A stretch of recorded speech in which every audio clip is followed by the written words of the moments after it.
Good morning viewers, myself doctor Prinda Saini. आज हम B Ed second year के अंडरस्टैंडिंग सेल्फ पेपर के अंतर्गत संप्रेषण की आवश्यकता है, नीड ऑफ कम्युनिकेशन के बारे में स्टडी करेंगे। संप्रेषण, जैसा संप्रेषण से आप सभी को पूर्व की वीडियो में बताया गया कि संप्रेषण एक व्यक्ति का दूसरे व्यक्ति या अन्य जनसमूह तक अपने विचारों, भावनाओं, सूचनाओं आदि को पहुंचाने की प्रक्रिया ही संप्रेषण कहलाती है। संप्रेषण मानव मन के जो विचार है, उसकी जो इच्छाएं हैं, उसको अभिव्यक्त करने का एक माध्यम है। यदि मनुष्य अपने विचारों, भावनाओं, संवेगों को अगर दूसरे की तरफ प्रेषित नहीं करेगा या दूसरों को बताएगा नहीं, तो उसके मन में एक ऐसा मानसिक असंतुलन होगा जिससे वो अंदर ही अंदर अपने विचारों में डूबा रहेगा और मन की जो शांति है वो उसकी खो जाएगी। तो इस कारण संप्रेषण की इम्पोर्टेंस है। तो संप्रेषण की इम्पोर्टेंस को हम कुछ बिंदुओं में देखते हैं, जो उसकी नीड भी है। संप्रेषण की आवश्यकता, तो संप्रेषण की जो आवश्यकता है, इस संप्रेषण की आवश्यकता में कि मानव मन की शांति एवं संतुलन बनाए रखने के लिए, तो सबसे पहला बिंदु ही है कि हमें संप्रेषण की क्यों आवश्यकता है।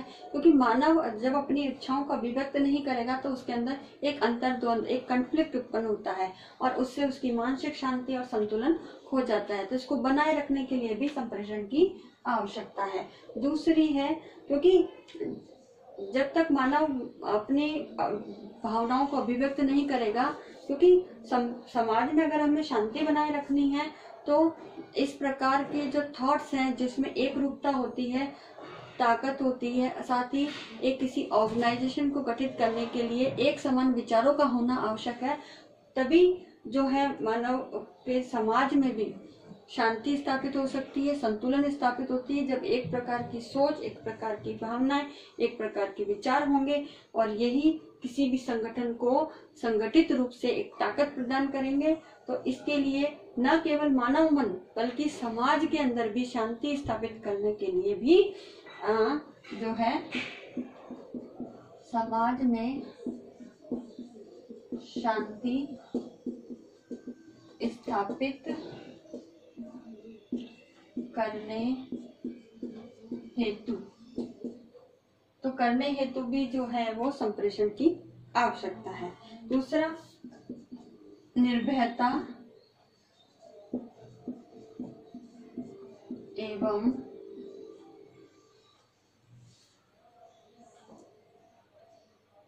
निडरतापूर्वक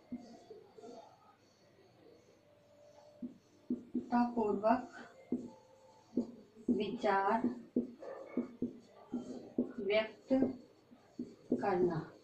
तो संप्रेषण की इसलिए भी आवश्यकता है कि व्यक्ति अपने विचारों को निर्भयतापूर्वक, बिना किसी डर के, निर्डरता से, दृढ़ता एक अपनी स्ट्रॉन्ग, एक शक्तिशाली पोजीशन के आधार पर विचार अभिव्यक्त कर सकता है। क्योंकि जब ऐसा व्यक्ति करता है तभी समाज में उसका जो सम्मान है, उसकी जो फीलिंग्स है, उसको दूसरों को शेयर कर सकता है।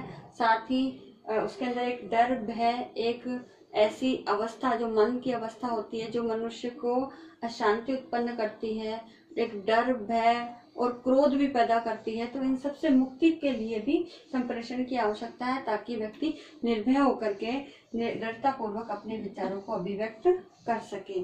फिर इसके लिए है कि शिक्षक हेतु उपयोगी,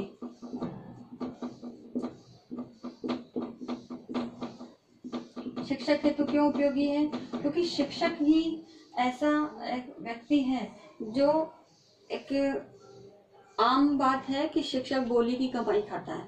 तो बोली यानी संप्रेषण, क्योंकि जो शिक्षण बच्चों को करा रहा है उसको संप्रेषण के माध्यम से ही शिक्षण करा सकता है। तो शिक्षक की दृष्टि से शिक्षा जो प्रक्रिया है वो एक स्व उद्देश्य प्रक्रिया है और शिक्षा के उद्देश्यों की पूर्ति करने के लिए शिक्षक द्वारा शिक्षण अधिगम प्रक्रिया का जो है संचालन किया जाता है। और इस शिक्षण अधिगम प्रक्रिया के माध्यम से ही टीचर और स्टूडेंट के बीच अंतःक्रिया होती है और इस अंतःक्रिया के माध्यम से शिक्षक को अपने शिक्षण की पद्धतियां, शिक्षण की प्लानिंग, इन सब का पता चलता है। तो शिक्षक की दृष्टि से भी संप्रेषण उपयोगी है। अदर हैंड विद्यार्थी की दृष्टि से उपयोगी, विद्यार्थी की दृष्टि से उपयोगी, क्योंकि स्टूडेंट के लिए भी संप्रेषण उपयोगी है, क्योंकि स्टूडेंट भी संप्रेषण के माध्यम से अपने जो मन में उत्पन्न होने वाले विचार है उनको शिक्षक को बता सकता है। उसके अंदर जो कठिनाइयां हैं, समस्याएं हैं, जो समाधान करना चाहता है, अनुसंधान कर सकता है, खोज कर सकता है, तो उन सब के बारे में भी स्टूडेंट ही संप्रेषण के माध्यम से ही अपने विचारों को अभिव्यक्त करता है। तो इसी दृष्टि से जब विद्यार्थी अपने विचारों को अभिव्यक्त करता है तो यह अभिव्यक्ति का कौशल भी उसका विकसित होता है, साथ ही उसके व्यक्तित्व के विकास में भी महत्वपूर्ण भूमिका अदा करता है। अब शिक्षक के सामने संप्रेषण जब शिक्षक करता है तभी स्टूडेंट के साथ जो अधिगम है, तो ये शिक्षण अधिगम प्रक्रिया में इंटरेक्शन जो स्टूडेंट टीचर का होता है वो होता है। तो अब इस संप्रेषण के अंदर शिक्षक के सामने संप्रेषण के लिए कई प्रकार के उद्देश्य उसके बताए गए हैं।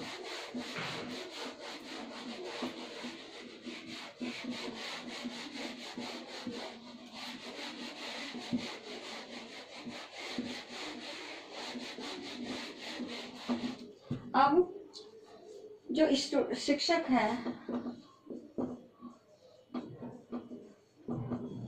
के सामने संप्रेषण के विशिष्ट उद्देश्य, तो शिक्षक के सामने संप्रेषण के विशिष्ट उद्देश्य होते हैं। इसमें सबसे पहला है कि शुद्ध एवं प्रभावोत्पादक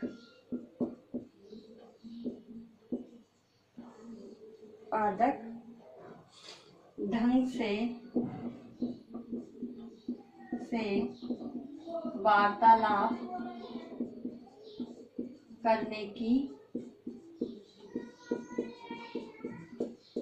योग्यता का विकास। तो ये पहला इसका ऑब्जेक्टिव है कि इस विशिष्ट उद्देश्यों की प्राप्ति के लिए शिक्षक क्या करता है, अपने जो संप्रेषण करता है। तो इस संप्रेषण के माध्यम से शिक्षक जो है वो वार्तालाप करता है और वार्तालाप जो करने की योग्यता का विकास ही क्या है, संप्रेषण है। दूसरी जो इसके सामने शिक्षक के सामने विशिष्ट उद्देश्य है, क्योंकि जब शुद्ध और प्रभावोत्पादक ढंग से वार्तालाप करता है तो शिक्षक अपने विचारों को, अपने भावनाओं को स्टूडेंट के सामने प्रकट कर सकता है और यही संप्रेषण के में आवश्यक होता है। दूसरा है कि क्रमिक रूप से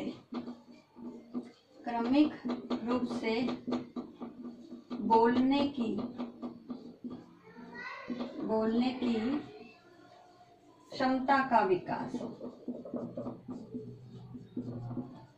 ये भी संप्रेषण के माध्यम से ही होता है, क्योंकि शिक्षक जब अपने शिक्षण के आधार पर जो भी कंटेंट वो पढ़ाता है उसे क्रमिक रूप से बोलता है, तो क्रमिक रूप से बोलने की क्षमता का विकास भी संप्रेषण ही करता है। नेक्स्ट आता है छात्रों से मधुर एवं रोचक भाषण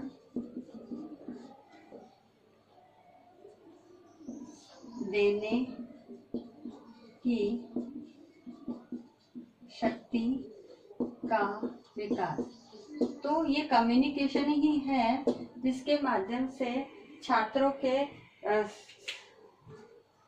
से शिक्षक जो है मधुर संबंध स्थापित करता है और साथ ही रोचक तरीके से वो भाषण करने की क्षमता का उसमें विकास होता है।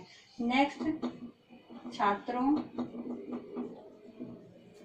में संकोच, झिझक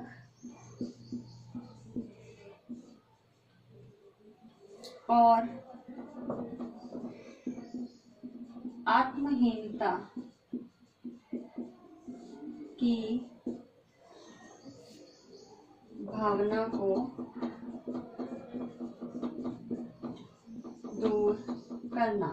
तो शिक्षक ही है जो संप्रेषण के लिए छात्रों के अंदर जो भी झिझक है, संकोच है और उनमें जो कॉन्फिडेंस लेवल की कमी है उसको दूर करने का प्रयास करता है। और इसके अंदर वो संप्रेषण की जो उसके अंदर कला है, वो संप्रेषण की कला ही बहुत ही इम्पोर्टेंट रोल प्ले करती है। तो इन सभी विशिष्ट उद्देश्यों से जो शिक्षक है वो अपने संप्रेषण के माध्यम से न केवल अपनी शिक्षण अधिगम प्रक्रिया को रुचिकर बनाता है, प्रभावशाली बनाता है, बल्कि छात्रों की जो समस्याएं हैं वो उनका भी समाधान करने का प्रयास करता है। नाउ आज का जो असाइनमेंट है इसमें आपको एक क्वेश्चन दिया जाता है कि संप्रेषण की आवश्यकता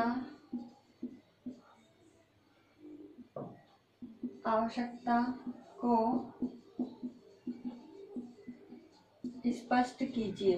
तो इस वीडियो के आधार पर जो भी कंटेंट नॉलेज आपको दी गई है, आप उसके आधार पर इस क्वेश्चन की का आंसर कीजिए।